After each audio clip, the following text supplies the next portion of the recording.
So yun, what's up mga boss? Ay mga boss. Sanay pala ako. So mga chong pala. So yun, pag-usapan na natin tong oil cooler natin about sa oil cooler na. Paano ba natin sisimulan is about ano muna, yung mga kasama, gano'n kung saan nabili. So yun, dito yung oil cooler natin is 8 rows. Sa mga hindi ba nakakalam, ito po ang binibilang. 1, 2, 3, 4, 5, 6, 7, 8. Yun. So, stock ng rider naman is 3. 3 lang. Yun na. So, yun nabili natin to sa Shopee. Kasama na tong banjo bolts. So, ito yung banjo bolts niya. Yan, kasama na yan. And yun nga. Ang sunod na ano natin is yung hose. Yung hose naman is kahit ano lang. 1 meter o 1 meters, okay na yon. Tapos, bumili na lang tayo ng clamp, mga chong. So, tignan yung heavy duty na clamp, mga chong, para kahit paigpitan nyo ng paigpitan is hindi mag-lustrate. So, yan. So, ano bang tulong ng oil cooler? Tulong ng oil cooler is malis yung init ng makina, mga chong. So, syempre, pag dumaan yung mga ano dito, yung oil, so manalamigan, siyempre mano ng hangin, gano'n. So, malilis yung init ng makina. Ngayon, ano ba? And dahil na rin dito sa ano natin, mga chow, sa breather natin, na fully fluid yun. Kasi dito lumalabas yung init ng makina din, mga chow. So, pag sumisihaw yung init ng makina, yan. Dito sa breather natin. So, dito tapos dun sa crankcase. So, may video na tayo dito about sa breather natin.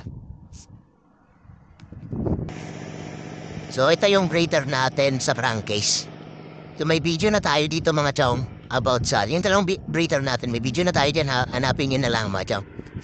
Yan. So, dito naman, sabi ka, so, ibang fittings yung ginamit ko dito, pa straight, para yung design ng hose is, pa, ganyan. So, hindi na, wala lang madaming pa, pulik-ulikot pa. Kung wala naman kayo, kung mag-ano naman kayo sa budget ninyo, mga chong, pwede lang naman yung kasama nito na banjo boards. So, kayo na bahala kung paano nyo design. Kasi yung sa akin kasi, kung napapansin nyo, pa-slanting na ganon yung design niya. Yung iba, pa-straight. Pero sa akin pa ganon. Para mas forma yung, forma yung tignan, ganon. Tapos dito sa bracket naman, yan. So, pinagawa ko lang to si Price yung magmagawa, ganon. Ibigay ko lang tong example nito. Sabi ko naman sa kanya na ang mangyayari, ang magiging design nito is ganon, pa-slanting na ganon. Kaya, yan na, siya na gumawa, mga chong, yan o.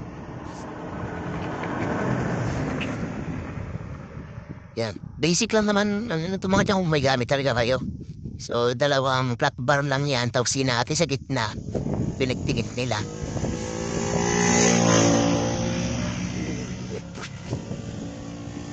Diba?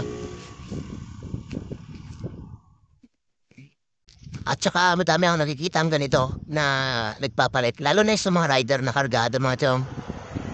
Nagpapalit sila ng 8 rows. Kasi mas malis talaga yung init ng makina mo kasi pag ganito kalaki yung oil cooler na gagamitin mo. Tignan mo naman, ang laki ng sakop ng hangin dito, di ba? And yung dadaanan ng oil. Ayun lang, mga chong. So, kung may tanong kayo dyan, i-comment nyo na lang tapos gawa na lang natin ng short video. Kaya mga chong, pag may nag-upload ako, tingnan nyo na lang, mga chong, baka nasagot ko na yung tanong nyo. Tapos ginawan ko na lang na short video para mas maganda yung explanation. Hindi ko na masyadong explain to kasi kanya lang naman ka-basic yan. Madali lang naman to gawin, mga chong. At siya pa, dun pala sa magpagdutas ng kalimutan ko. Dito pala is, yan, sundan nyo na lang to, mga chong, dito sa pinakagilid. Tapos yung tube na ginamit ko, ipapakita ko na lang mamaya. Tapos yung mga fittings na ginamit ko, ipapakita ko na lang mamaya, mga chong. Nagbutas kami dito, tapos yung tube, Tapos, still epoxy lang nilagay ko dito mga chong. Matibay naman, all goods naman. At saka, yun. Wala nang problema. Inyo, nandito na tayo. Try ko na naman winaswas mga chong. Yung motor natin. So, okay naman, all goods naman siya. Walang init yan, di ba? Mainit pero kundi lang, hindi masyadong mainit. So, sunod natin video siguro is specs nito. So, yun. Yun lang mga chong. Subscribe na lang sa mga bago and salamat sa mga nakatapos ng video. Yun lang mga chong. Peace out.